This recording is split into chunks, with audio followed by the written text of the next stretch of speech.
I asked two of our news officers to come in so we can introduce them to the council and the citizens of Castle Hills. I'm gonna start out with one of them. It's gonna be a little lengthy here, so bear with me. My name is Matthew Burton. I'm 23 years old and was born in San Antonio, Texas. About a year after I was born, my parents decided to move to Austin, Texas for approximately 2 years. At the age of 4 years old, we then moved to the Valley, which was in Mission, Texas. We lived in the Valley for about 7 years, spent the majority of our summers on South Padre Island because my grandparents, who live here in Castle Hills, used to own a condo in Port Isabel. Fun fact about the Valley is I learned to play ice hockey there at the age of 8 years old. I know it's a normal place to pick up ice hockey. The Valley started my love and passion for ice hockey, and I went on to play for the next 12 years. I'm also the oldest brother. My younger brother is 16 years old, and my baby sister's 9. Ice hockey was a big part of my life. At the age of 17 years old, I was invited to a draft combine in Muskegon, Michigan. After playing 6 games in 3 days, I was offered a semi-professional contract for an ice hockey team in Cape Cod, Massachusetts. I played in the NA3HL Semi-Pro Junior Hockey League for 2 seasons. The first season was split between Cape Cod Islanders and the College Station Spirit. I asked for a trade because I wanted to be closer to home. I guess you can say I got homesick at the time being. My final hockey season was at Gillette, while located in Gillette, Wyoming during 2019. Unfortunately, I stopped playing due to numerous concussions I obtained from hockey. I turned down approximately 5 scholarship offers for D2 schools in Texas. Finally, at 21 years old, I entered the San Antonio Police Academy and became a police officer for about 8 months. I spent approximately 8 months as a police officer at SAPD. And thanks to God, my law enforcement career has brought me to the city of Castle Hills to serve and protect the citizens of Castle Hills. Council, Mayor, please welcome Matthew Burton.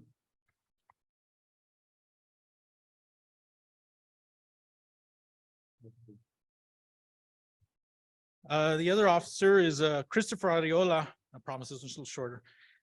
Is originally from Uvalde, Texas, and has been living in San Antonio for the past 17 years. Chris is happily married to April Ariola and have a teenage son and twin daughters. Chris started his law enforcement career as a detention officer at the Bexar County Sheriff's Office, and then went on to work as a probation officer for the next 14 years. Ironically, he did work alongside Ron Singleton.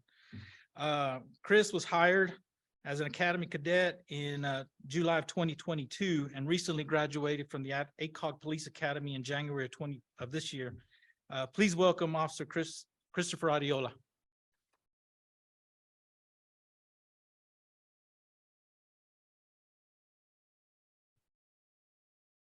Thank you. Thank you, Chief. Officer Ariola, Officer Burton, super excited to have y'all join the Castle Hills family. I think you're going to enjoy it, and let us know how we can make your time here at Castle Hills better. Thank you so much. Just to add, we have one more academy who should be graduating. Perfect. Thank you, Chief. Okay, next up, we have the consent agenda. Mr. May. Mr. Mayor, I move that the city council adopt the consent agenda. Thank you, Mr. May. Do we have a second? Ms. Daines, thank you so much. Any discussion? On favor? Unanimous. Thank you, Mayor, council. just one minor point on the January 10th minutes. I sent a couple changes, so hopefully I'll have those as well. Okay, Thanks. thank you, sir. Okay, first on new business, discussion of possible action on ordinance number 2023-02-14, authorizing the issuance, sale, and delivery of up to $6 million in aggregate principal amount of City of Castle Hills, Texas combination tax and revenue certificates of obligation, Series 2023, securing the payment thereof by authorizing the levy of an annual ad valorem tax and a pledge of certain surplus revenues of the city's municipal drainage utility system, approving an official statement and approving and authorizing the execution of a paying agent registrar agreement and all other instruments, procedures related thereto. Mr. Rapley. Thank you, Mayor. We have Andrew Freeman here of Samco with the results of the bids for the sale of the certificates. So he's provided you an overview of those 9 bids, and then he'll go over the winning bid for the series, and then let you know some of the facts in regards to the debt notes and then any tax rate implications you might have moving forward, which obviously we'll be working on this budget year to factor in. Thank you. Good evening, Mr. Mayor and Council. Andrew Friedman with Samco Capital Markets, financial advisor to the city. Passed out a very brief presentation for you all. We took bids at 10 a.m. this morning for the city's Certificates of Obligation Series 2023. Very pleased to be able to demonstrate, receive 9 bids. The lowest bid, meaning the lowest interest rate, coming from FHN Financial Capital Markets.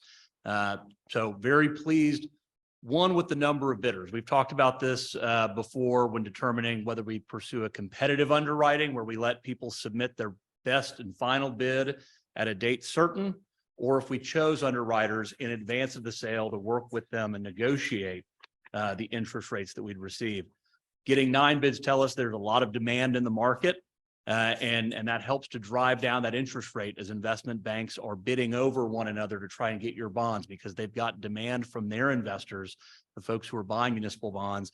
So they want to get their hands on this because there's just not that much supply of municipal paper out there right now. So we're able to land a 3.58% interest rate for this 20-year certificate of obligation. And I'll go into a little bit more detail in a moment, but the rest of the information that I handed out are the final numbers for these certificates of obligation. So we'll be issuing $5,805,000 in par amount. You'll see there at the top under the sources of funds. You'll receive accrued interest, which will go to your interest and sinking fund to help make debt service payments. Net premium, which we can look at in a subsequent page. And then you'll see there in the middle of the page under uses, we're going to, even though we're issuing $5,805,000 in obligations, we're going to receive $6 million into your construction account. And that's what will be spent towards the project. There's no cost of issuance or underwriter's discount that's coming out of that. $6 million will go to pay for the street and drainage improvements to be undertaken. You can see the cost of issuance and purchaser's discount there listed at the bottom of the page. That's paid for by the purchaser out of the reoffering premium that they're paying. And so you can see that on the next page, where it details the amortization of these obligations starting in fiscal and February 1st, 2024. And then the coupon rate, which is what the city will pay in its semi-annual interest payments, the yield, what each of those individual 20 maturities yields in a given year. In order for that purchaser to get that 5% coupon, even though the yield is, at least in 2024, 2.9%, they're going to pay the city a cash premium of $1,500 in order to obtain that 5% coupon. If you carry that down over those 20 years, that totals that net premium at the bottom there of $373,000. That premium goes to pay the underwriter's discount, cost of issuance, and buy down the amount of bonds that the city is otherwise issuing to support this $6 million. Behind that, you can see the semi-annual payment schedule for the bonds overall, and then you'll see that there's a separation of that between the general fund for the streets portion of this project and the drainage portion of this project. The drainage portion of this project, $1.5 million, will be paid for out of the drainage funds. We want to be able to book those separately as you all prepare your budget for the coming year and in the years to follow. So with that, very pleased with the result. I did want to share because today there hasn't been a lot of bond volume, but happen to have a couple of very similar certificates of obligation out in the market that of similar size, duration, and credit worthiness. And so I looked at how does the city of Castle Hills do among its peers in terms of the interest rate it receives. So we're locking in an interest rate at a tick of 3.601%. City of Belleville priced, and they're a AA minus credit. The city of Castle Hills were AA. So one notch better, you get a slightly better interest rate. They're locking in an interest rate at 3.806%. And that was done through a negotiated sale method. So much better than that. They're a little bit less of a credit, but that's nearly 20 basis points. So very pleased with that comparison. The other being the city of Castroville, not very far from us, at a AA+ credit, sold competitively, bank qualified, a AA+ credit, and they're selling at 6.1%. We've got slightly different duration between all three, meaning the average life of each of these 20-year financings. So there's no way to make a direct apples to apples comparison.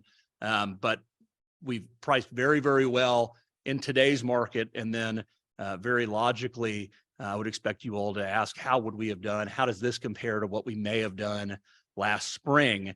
And I'm pleased to report, and this is by luck, not anybody's financial acumen, that interest rates have come down the last few weeks, and we priced just about on top of where we would have been in May of 2022.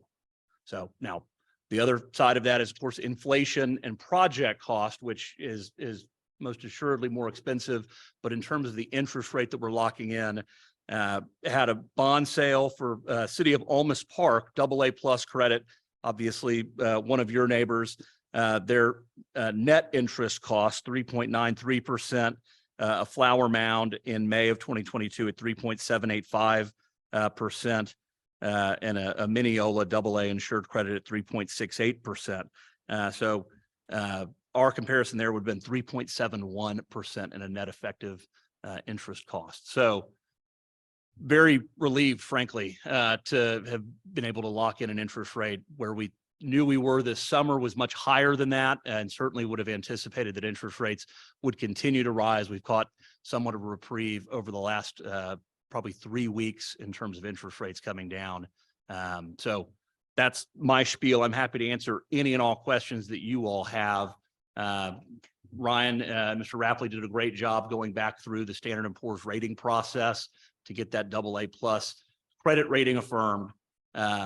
In going through that process, and given that this is kind of a tricky time of year when you all have just completed your fiscal year end, I would like to reiterate to you all that moving your fiscal year end to September 30th is for the financial betterment of the city. It seems like more of an accounting gimmick, that just moving your fiscal year end, but as it relates to setting your tax rate, which you do in the late summer, early fall, that September timeframe, and adopting your budget at that time makes a great deal more sense for managing your tax rate, especially with the pressure that the state legislature will undoubtedly continue to put on cities and limiting your ability to manage your own tax rate. It becomes imperative to be able to set a tax rate that's going to bring in the expected levy. When you're setting your budget really halfway through the year, not knowing your values for the coming year, it's worked out very nicely for you all to this point,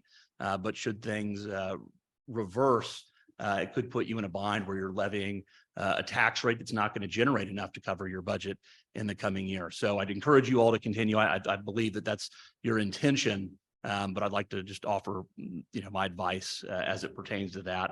And the other being, because we were going through the rating process right at the end of, or just after your fiscal year end, December 31st,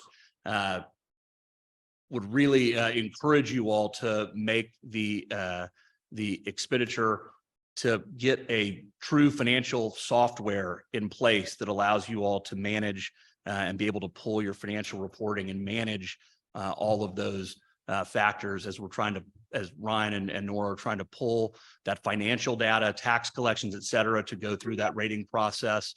It became apparent that while the record keeping is all there and it's perfectly in line and there's no cause for concern, your ability to pull that in a timely manner would really be benefited, and bringing that financial software up to date and have that in place would also, in my opinion, be a great benefit to the city and help you all maintain that really great credit rating.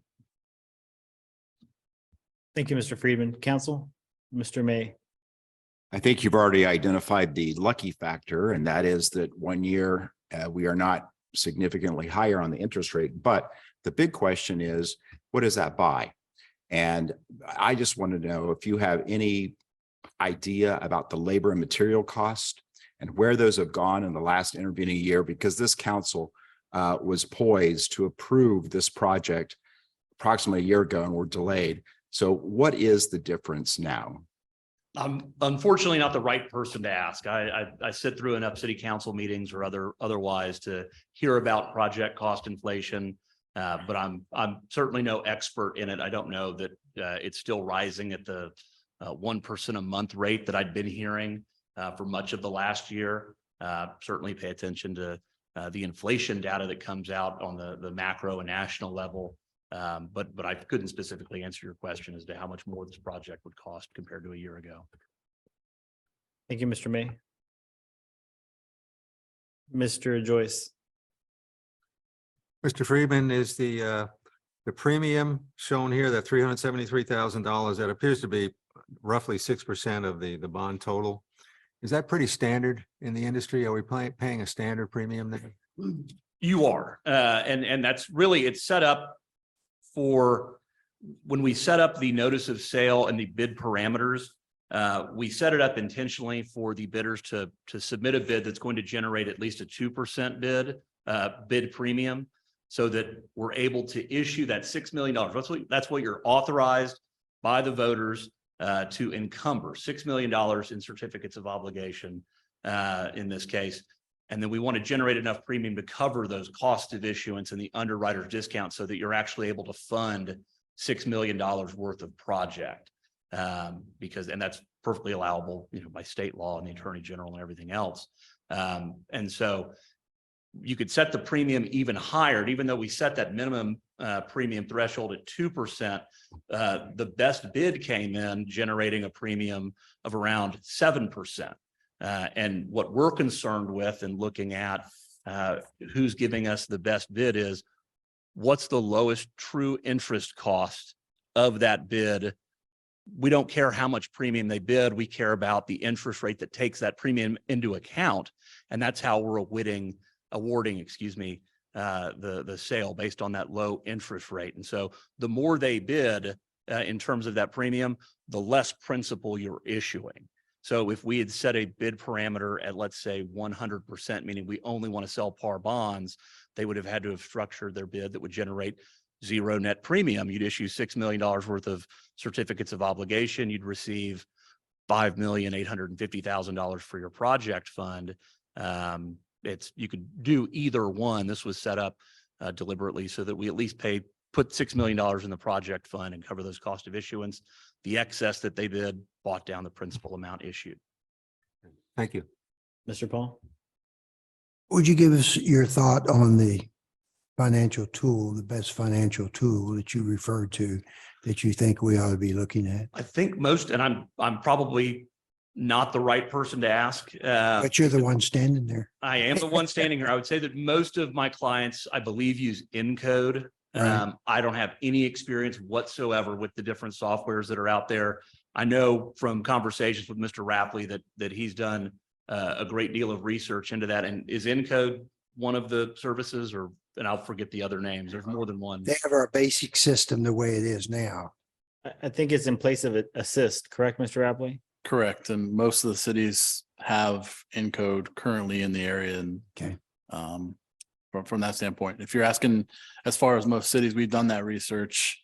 I don't know if you know, a few years back that we had a chance to move forward with it, but it got halted at the time. But I think right now it's time to go back and centralize our software and make sure that, like Andrew is mentioning, Mr. Friedman mentioned, the idea of providing those robust reports that we needed quickly was not necessarily a factor, but it was something that we needed to turn into S&P at the time. So, Well, it also gives us a tighter control and more accountability on our finances, the operations of them too. So I think just it's been wanted to brought up impress on before that. with the audit that, our permitting and quarter and Encode, so it centralizes our system. I just wanted to hear it from your lips.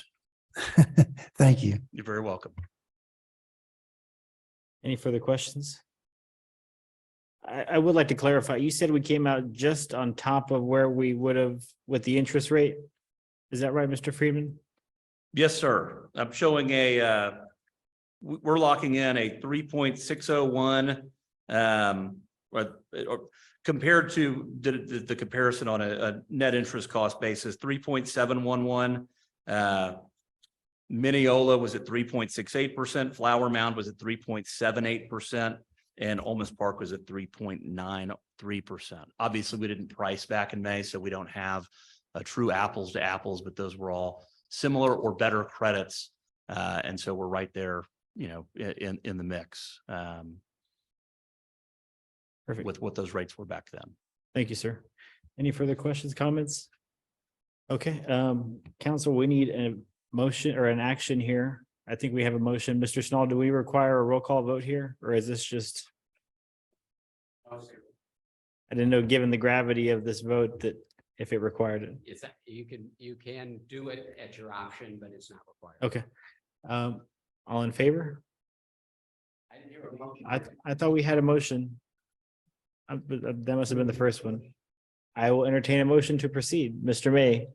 Mr. Mayor, I move that we adopt ordinance number 2023-02-14 as stated. Thank you, Mr. May. Do we have a second? Second. Thank you, Mr. Joyce. Try this again. All in favor?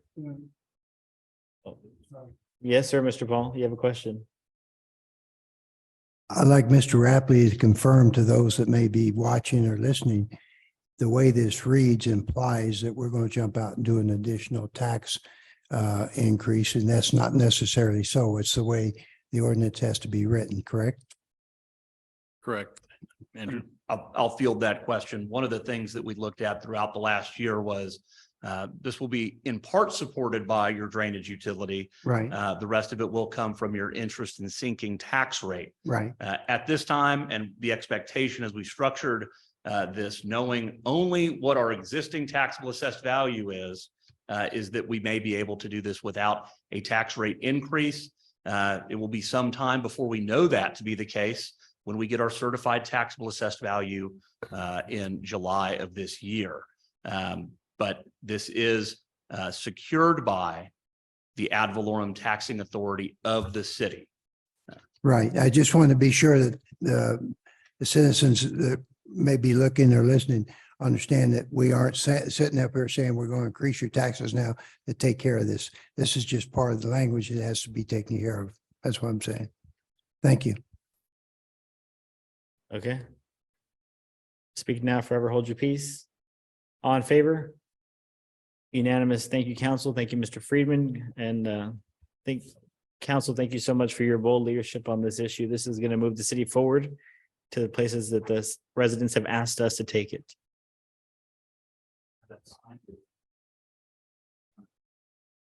I think Ms. Craig has it.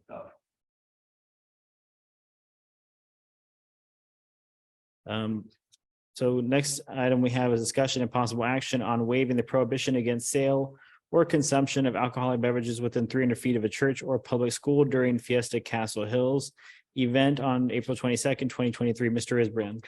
Mayor and council, it's my